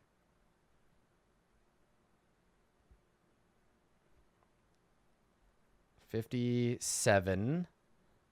And then I skipped it, right? We rolled again. So I just picked the next one down. Yeah. Sorry, I didn't. Yeah, I wanted to pick a different one that was the same. Okay. So Planthor, basically the idea here is that Planthor can deflect mental attacks on him. It's not that interesting an ability, but this character is a messed up individual. And then when we level, we can potentially get new abilities and change our stuff around. Now, there's almost no random rolling for John Doe, right? Because John just chooses a class. So we just pick, is John a rover, a sentinel, a shaman, or a healer? And I would say based on John's stats, it super doesn't matter. Probably not a shaman or a healer. So maybe a sentinel. And then he just gets a set of abilities. So the pure strain humans, as you can see, like Sentinel, they're good at getting luck, and they have more hit points. But yeah, I think this could be the thing. And I think it might be smart to make this person a sentinel because they get that minus to hit points. Can you increase your luck? Only by like mutations in the world. So let's see. D12 for hit points. Okay, so a 6, but that's -2 for the EcoBot, right? -2. Because this should be, yeah, there we go. Because we have 5. So 4 hit points. So we got 7. I think you had 3 before. Yeah. Yeah, you want to go on entire adventures to get luck. Yeah. Okay, there you go. So yeah, this character you would just choose. And you know, we'd never end up with all 4 of these characters necessarily. We'd almost not, like, there would be almost no chance for us to end up with all 4 of these. Like, we would have someone die. And if you end up with more characters than you need, you can just give one to one of the poor suckers who had all their characters die. If all your characters die and nobody's willing to give you a new character, well, I guess that's just too bad for you, isn't it? So yeah, the middle of the book is just full of these mutation abilities, right? Holographic skin, metamorph, multiple body parts, stuff that can happen to you as you mutate. So this is all the midsection of the book, right? As we said at the beginning, the biggest set of Stumblebum, the biggest set of rules in the game. Oh yeah, look at this bug man. And as you can imagine, full of like awesome art, full of awesome mutant art, weird man pig fur guys and robots, and this hippo gorilla merge, gestalt hippo gorilla thing. So yeah, all kinds of really cool shit that your character can get as you play the game. This is also a very, very DCC style piece of art. This is a Doug Kovacs. Look at that. So good. So the combat chapter, combat's actually really straightforward. It's a surprise round. It's initiative. You get to do an attack and a move, and that's pretty much it. Now the cool thing about combat is the critical hits and the fumbles. So when you roll a 1 on an attack, anybody, a monster or a character, a player character, if you fumble, you roll a 1, then you roll on your fumble table. So the fumble table depends. The fumble will be modified by your luck, obviously, and then your armor tells what kind of die you're wearing or you're rolling. So if you have powered armor, you roll a d20 on the fumble because it's the biggest, heaviest, clunkiest armor. No armor means you only roll a d4. You can't fumble that bad. And then in the middle, it depends. So like the primitive hide armor will be a d12 on that fumble table. And fumbles can go from you miss wildly to you accidentally strike yourself for normal damage plus an extra 1 point. In addition, you fall on your back and are unable to right yourself till you make a DC 16 check. So you can injure yourself, knock yourself over, fuck up your armor, get paralyzed. Mostly a fumble will not kill you unless you somehow get a 16 plus, then hit yourself in the face and crit yourself, and then you're in a rough spot. But yeah, fumbles are fun. They apply to everybody. But inversely, a critical hit is a d20, right? And then your crit die will depend on what class you're playing as. So as you can see, or crit table, all the level 0 characters and shamans roll on crit table 1. Mutants, rovers, and manimals up to level 5 roll on 2. Plantients, healers, 1 to 2 sentinels, and 6 to 10 manimals roll on table 3. So forth and so on. So only sentinels can roll on crit table 5. And a crit table 5 gives you like plus 3d8 damage on the worst blow. And the ally nearest him gets 1d4. All the way up to foe decapitated in a single strike. Yeah, crits are modified by your luck. Yep. So that's the jam. You'll roll on different tables. Like if you look, the 0 level characters and shamans, the best they can do is 2d6 extra damage and then a permanent loss of 1d4 intelligence. Bonk. Lots of tables. So you'd roll a crit. The idea here is that every player, like in many games, every player would be responsible for their own critical hit table. So it's not like if you're a shaman and somebody else is a healer and somebody else is a sentinel, it's not like you tell the GM and then the GM tells you what happens. You get a crit and you do the rules yourself. You look on your own table and you roll, right? And then you find out what happens. And these are all the like ridiculous shit that can happen to a character when they get crit. And there's some really funny stuff on these crit tables. Like, for example, strike through the ear canal enters the brain. Earwax instantly removed. And foe must make a fort save or die. No, my earwax. You don't want them to steal your earwax. That's important. Keeps the bugs out. So monsters have their own critical hit rolls as well, right? So a mutation or a creature will roll on crit table M. Robots and AI roll on crit table A. Right? So you have your own stuff to roll on when they crit you. So if you're fighting a mutation in a creature and it somehow manages to get a 30, attack rends PC's head from his torso, blood gouts from the collapsing body, and the mutated monster moves on to the next foe, making attacks until it misses. So there are some like one-shot kill situations in this game. So for lethality, when we talk about what happens after you're in combat, when you take damage, when you die in the game, damage and death. So if a defender is wounded, you roll for damage. If it's made with a melee, you add strength. All other bonuses are appropriate. You deduct it from their hit points. Successful attacks always do 1 damage. A character or monster dies when it hits 0. Now, a 0 level character that hits 0, dead. First level character that hits 0 collapses. They have 1 round in which they can be healed. That's it.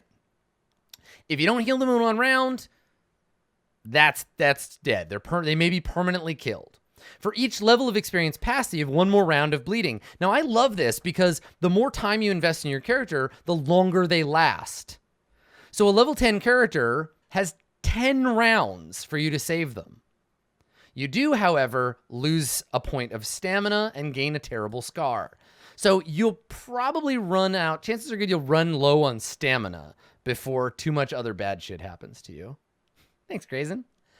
Now, the next rule is recovering the body. This is probably my favorite rule in DCC. I know it's a subtle, small rule, but it's my favorite one. If there was a luck score in 5th edition D&D, I would absolutely encourage using this rule because it's so fun. So if the body of a dead ally can be recovered, there's a chance the ally may not be truly killed, maybe merely knocked unconscious or simply stunned. If a character reaches a dead ally's body within an hour, the dead character may make a luck check when his body is rolled over. On a successful check, the dead character was badly injured but not permanently killed, and the ally is able to keep him alive. The dead character was simply knocked out or otherwise incapacitated. Once they shake the down character alive, he recovers to 1 hit point and is groggy for the next hour and sustains a permanent injury. How good is that? So, like, you die in the fight, and at the end of the fight, you're like, oh no, my friend. And you turn him over, and he's like, I'm still alive. I love this rule. It's such a fun rule. In my game of DCC, what happened was we had Dezunth, a dwarf, who was crushed by a pile of rocks. The players forgot that this was a roll, and they left. They walked off.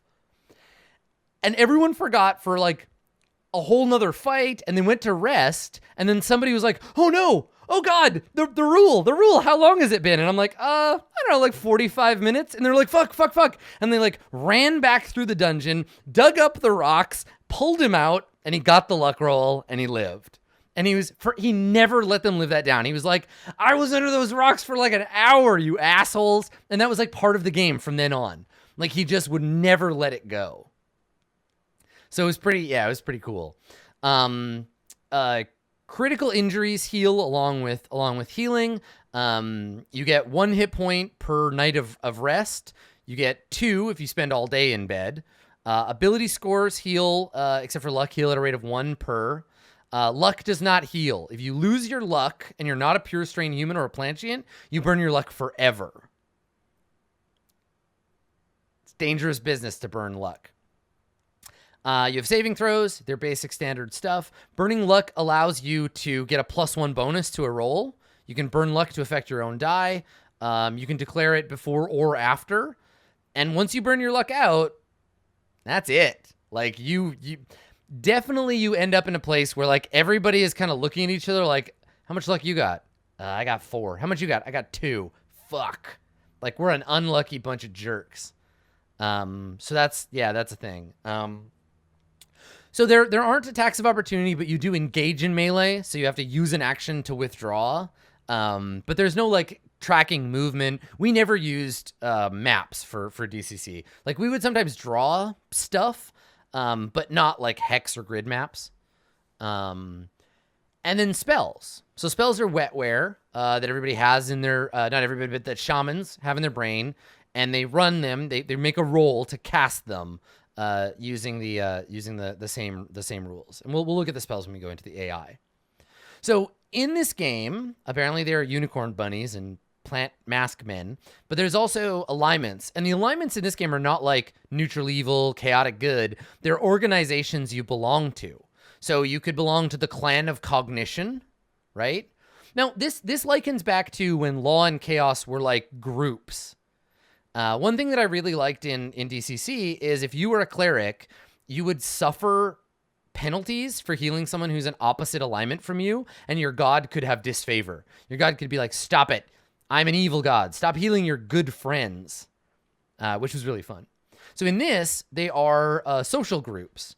So the clan of the Cog, which gives you safe passage through their territory, right to invoke hospitality, and your secret sign is a circle traced upon the forehead. If you're a manimal, you might belong to the Chosen Zoo. You could be a member of the Children of the Glow, right? Like a religious cult based around radioactivity. You could be a pure strain human that worships ancient technology, like this dude here. You could be a member of the Autumn Equinox, or the Holy Medicinal Order, or the Gene Police. The Gene Police hate mutants. Normally, this is open only to NPCs. Yeah, right? Same thing with the Blessed Brotherhood. The Vile Brotherhood. Would-be conquerors that dominate an entire priesthood of mutants. Superior mental mutations. So these are like, they're bad guys, right? They're the bad guy factions. The Techno Rabble. So that's cool that they throw those in there. These are like the evil alignments. Normally only open to NPCs, but you could play a group of like evil Gene Police if you want to play that kind of campaign. But it is cool that it basically says like, these are the lawful organizations. These are the chaotic ones. We want you to play these, but we know that people who play games will often ignore those kinds of rules and be like, yeah, but I want to be chaotic evil. Let's talk about the gods.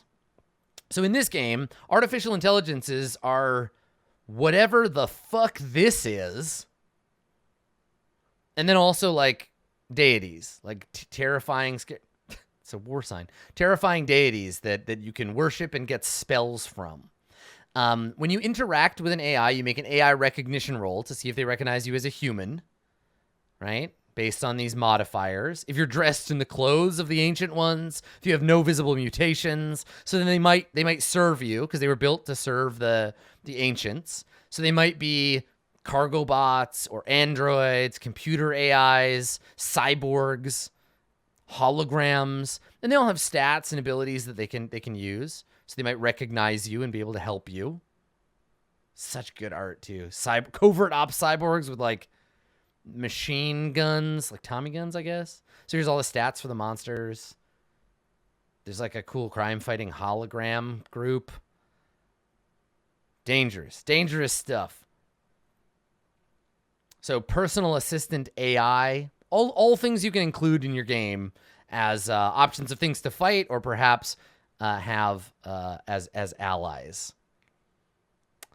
And then the big scale shit are the ones you can worship. So we'll talk about that when we get to that chapter. So artifacts in this are obviously like magic items, right?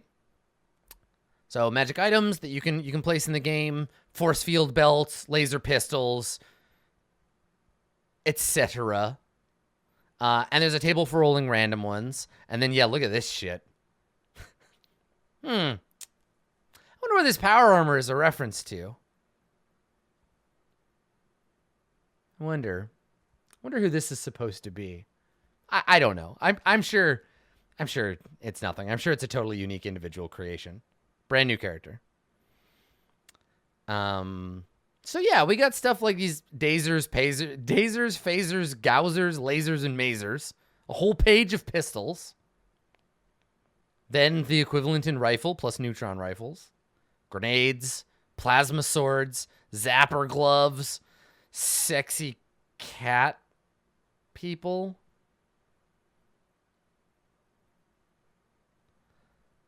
Another sexy cat person, some cool power armor. All kinds of fun magic items. Invisibility cloaks. Teleportation pads.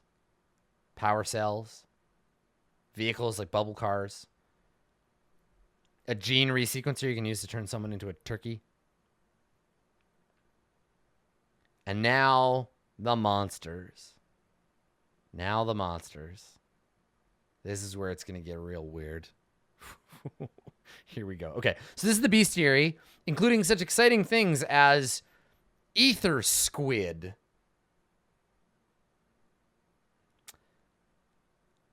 So it flies around in a cloud with holographic skin to render itself looking like a cloud, and then it'll grab people. So that's cool. When was this game released? Nope, you're wrong about 1984. It came out last year. Or this year, depending on when the Kickstarter ended. I bought this last week. This is a game. This is a 2018 game.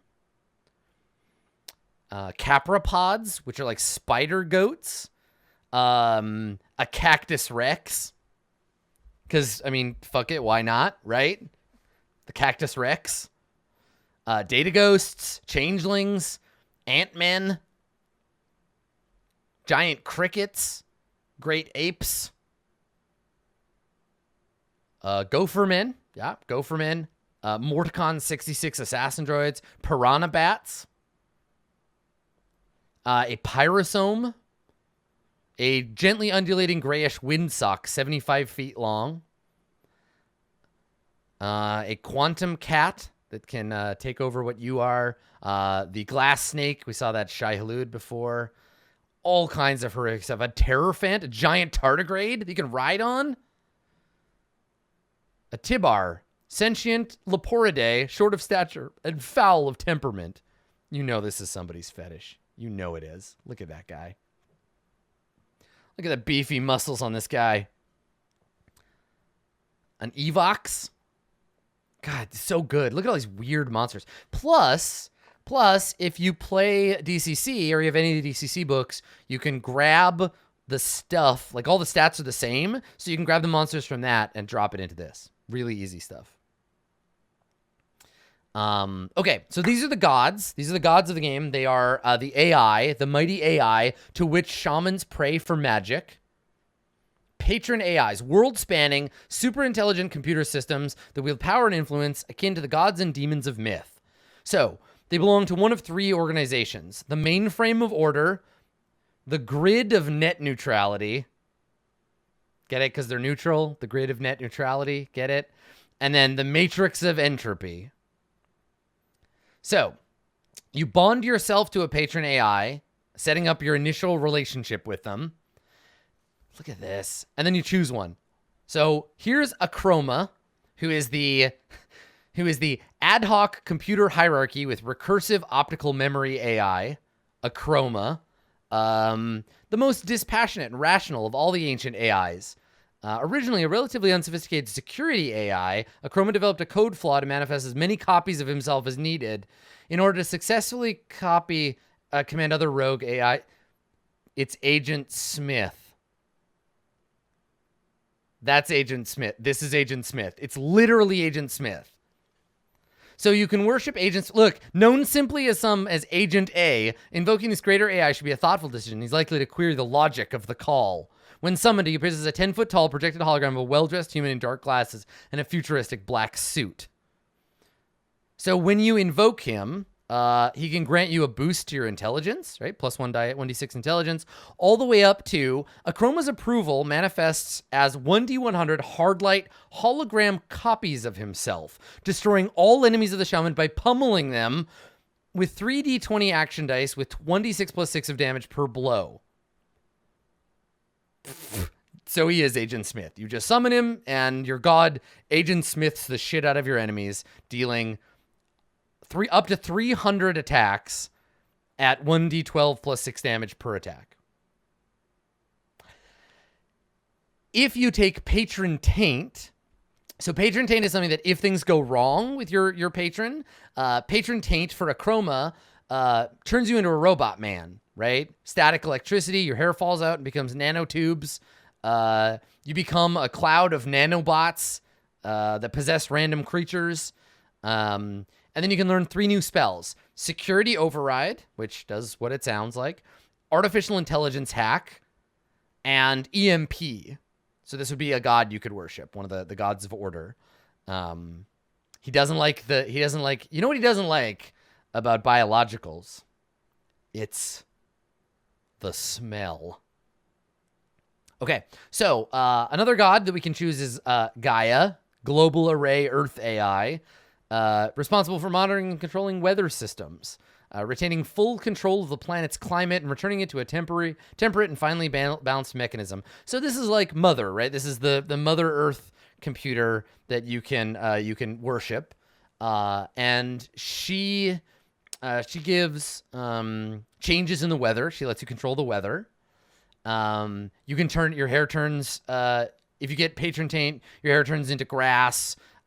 You cause earthquakes and rain. You're basically a druid, right? A druid shaman. And if you max this one out, she manifests personally as a 12-foot tall hardlight hologram that appears in a sparkling beam of light and announces in a booming voice, "It's not nice to fool Mother Nature," and then strikes down your enemies with lightning bolts until they're all dead. She will then vanish, pronouncing, "Now let nature take its course." She can sustain up to 500 points of damage before being shattered. So this is only if you get a 32 or higher, but pretty badass. That is cool. And she teaches you Elemental Shield, Corrosion, and Chain Lightning. Look at that. All right, cool.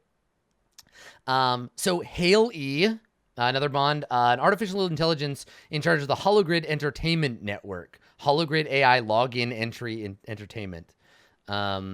So Hail E rebooted into a vastly changed world and is one of the bizarre benevolent patron AIs to gain maximum number of shamans and followers.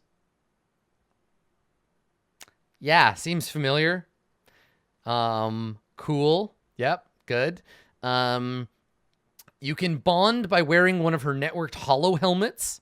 And if you do bond with her and try to invoke her, she can manifest all kinds of like cool shit for you, like a Tron disc you can use to block a shield you can use to block things, or a flight platform, or she can manifest herself and shoots lasers at your enemies. Her taint is you begin to glow. You overlay virtual reality around you. Yeah, she's the Tron one for sure. She teaches you spells like Sightblinder. Okay, so you can like do illusions. Polygons, which summons polygons that give you stat boosts, and you can kill Johnny Five with them, I guess. And then virtual reality, which is like an immersive holographic illusion. Yeah, so she's like an illusion god. Cool. Okay. Hexacoda, holistic entry-exit AI coded on DNA, designed to provide security for a scientific and military information network. Hexacoda, he who watches all, a god of security and protection. And you can bond with him, and I bet you he teaches you spells. Yeah, security sweep, passkey, and code red. Yeah, summons drones, and yeah, and gives you knowledge. I like this one. With roll 5 on the taint, and an 80 decibel klaxon sounds every time you activate a wetware program. So security sweep gives you an idea of all of the enemies that might be around. Passkey unlocks doors, and code red summons a distress beacon. Oh my god, it's like Gnomragon. Damn. This is my favorite one. I like this guy, Mangala. Mars Asynchronous Networked Galactic AI. Yeah, it's Galactus. It's a war god. This is the war god. He gives you paranoia of the unknown, spaceborne super science weaponry. He's the war AI. And if you max it out, he manifests in person and rides around on his horse and murders your enemies. But you become all like spiky and horrifying as time goes on.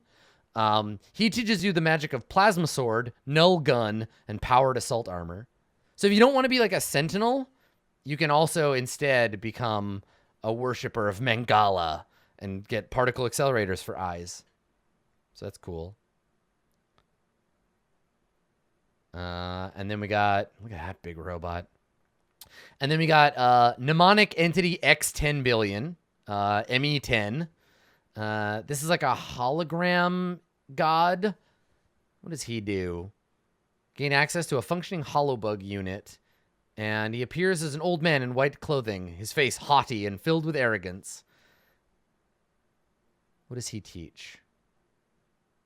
Oh my god, this is awesome. So if you max out on invoking him, this is super cool. ME10 activates a genetic printer and creates a save point, a duplicate of you to replace you in case you die.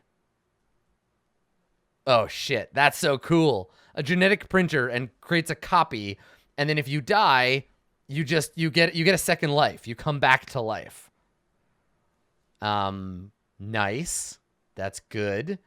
He can also teach you biological arc, light amplification by simulated emission of radiation, the laser spell, and then restore backup. ME10 requires the shaman to partake of his favorite food, a spicy dish called curry. So he's like your video game god. Yeah, biological arc taps into the data and creates genetic printers to build creatures back to a semblance of life. Oh, he's like a necromancer god too.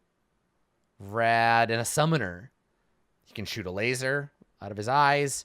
And then restore backup, which is you summon genetic prints to like fight for you. Cool. Okay. We got... Read the first taint. What was the first taint for him? Oh yeah, you get his voice. Yeah, you lose your own voice and you get his voice. Haughty, high-pitched, and off-putting. Oh my god, is he Ramus? He's totally Ramus. He's Ramus Creel. Yep. Tetraplex is an ancient god, transcendent, extrapolating term research AI, Plexed, who teaches hyperdimensional equation and holographic formulae. So it's probably all, yeah, query, memory word, and attune with artifact. He's like an artificer god and allows you to gain access to the knowledge of the universe. Yeah, math god. Cool. Attune with artifact, memory worm, draining intelligence. Yeah. Cool. Okay. Ukur. Universal kinetic underground rail. So this is like the railroad god. All of his spells allow you to transport around. They're like teleportation spells, but you have to like clear dungeons, and the dungeons are like train stations in his honor. So he gives you a magnetic bubble you can fly around in. And teaches you to summon repair bots, EM spikes, and lets you replicate objects, depending on how well you roll. And then teleportation, yeah.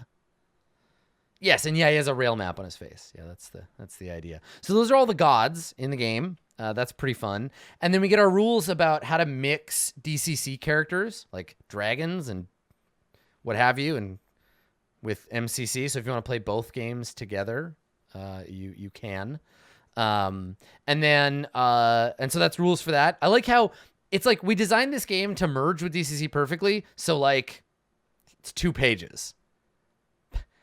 How to do these things. What artifact bonuses would each class get? and like how do you deal with the gods, and that's it. So that'd be fun to do like a weird enormous campaign, like merging those two. Now, when I got to the end of the thing, we're not going to go through the adventure because I don't want to spoil it for anyone who wants to run or play this, but this is the part that fascinated me the most. Now, in DCC, the premise of Dungeon Crawl Classics was, let's go back in time. Let's reread everything in the appendix of AD&D, and let's make a weirder version of Dungeons and Dragons. Let's make a version of D&D that Gary Gygax didn't make, but something weird. Something that is designed by, like, if the 70s of our imagining, with all the pot smoking and the listening to heavy metal and all the weird shit, if that's what D&D came out of, instead of like a insurance salesman and some war gamers, what would D&D look like? And that's DCC. It's weird as fuck. It's all over the place, and it's super strange, but it's totally amodern. There's nothing in the references beyond that initial appendix from the game. And in Appendix M, in this, it's exactly the same. Like, none of this stuff came out after, like, 1982, right? It's all super old. I came back here to look and be like, oh, I wonder if, like, they refer to Fallout or anything like that. And it's like, nope. It's just, like, early 80s weird shit. Kamandi, the last boy on Earth, right? Planet of the Apes, the Omega Man, motherfucking Zardoz. Zardoz is in the movie reference. So remember I was talking about wizards from that art at the beginning? Yeah. So if you want to play this, I would definitely suggest, like, read the Dying Earth series, right? Read a couple issues of Kamandi, check out that Zardoz shit, watch an episode or two of Thundar, and you're ready to rip. I'm excited about this game. There's a trifecta of games designed on this system. There's Dungeon Crawl Classics. There's Transylvanian Adventures, which is the Castlevania, basically the Castlevania Hammer Horror reference game, and then there's this, right? And there's Mutant Crawl Classics, and I've had so much fun with the other two. I cannot imagine not having a blast with this game, and it'd be fun, I think, to run, because the characters are actually pretty hardy after the funnel. Right? You stick around, you get a lot of control over what happens to whether your character dies or not. Like, you bleed stats, but you don't die. So I think that as you watch, the characters just get weirder and weirder and more mutated as you play. And I think that kind of like character weird, it absolutely allows for some fun shit as a stream game. I think that it would be super fun to watch, because every episode you're like, what's gonna happen now? What's the next weird thing? And I think that's really, really appealing. So hopefully you've learned a thing or two about Mutant Crawl Classics. I can't think of any existing like actual plays of like DCC or certainly MCC, but I know there are lots of people that have used like funnel style rules in other games. But as a core, I can't off the top of my head think of any. But yeah, feel free to dig around. I think that this kind of game serves best as a campaign, a short or a long campaign. I think Eric might have run a modified DCC. Go check out his channel and take a look. Right. So you can go check that out. And I think that it would serve as like a good like 10 or 12 or 15 or even 20 if you wanted to push it. And it would be best with 4 players and 16 characters, and then you just funnel the shit out of it. And then whatever you've got left, you could either add on like new players, or you could have a revolving cast of like 4 players at a time, but pulling from the same pool. I really think it does troop play nicely. So you could be like, all right, we generated 7 first level characters. So today we have Dave and Elf and Blue Jay and Andrew, and they're going to play these 4 characters. But then next time we're going to have Max and Dodger and Sam and Krendor, and they're going to play 2 of the same characters and then 2 of the new ones we haven't seen yet. And you're all kind of building on this troop together for each adventure. I think it's really cool. It's a great game. At least DCC was. I haven't played this one yet, but on a glance, it's so much like It's so much like DCC that I can't imagine it not being fun. And if you wanted to spice it up a little more, you could use the Metamorphica on top of this. So instead of rolling that initial mutation, you could roll a Metamorphica mutation, or you could adapt some of these mutations into the Metamorphica. But you can see 1,000 mutations with a page of stats each is like a bit much. So I think it's a good core set. And then the Metamorphica would allow you to build on top of that, especially if you want to build random mutants for everyone to fight. The stat blocks are simple. The published adventures for DCC have all been very high quality. Like every single published adventure I played for DCC was like pure gold. So I bought two. I bought the two that are out for MCC. I haven't read them yet, but I'll take a look at them and I'll let you know on the social medias what I think. But if you're interested in Mutant Crawl Classics, Dungeon Crawl Classics, or really any game, yeah, pop down to the Drive-Thru RPG and use that link down below and check it out. Goodman Games makes some good shit. And if you're ever at Gen Con, or I guess Origins, or anywhere that the Goodman Games folks have a booth, you really have to go check it out. They do con exclusives. They do a Gen Con only like comic book thing every year. They have shirts. They have like you've really got to check it out. There's some good shit going on at their con presence. They basically run the company like a record label, and they do custom one-offs. There are like 7 variant covers of DCC. So if you don't like one piece of art, buy another one.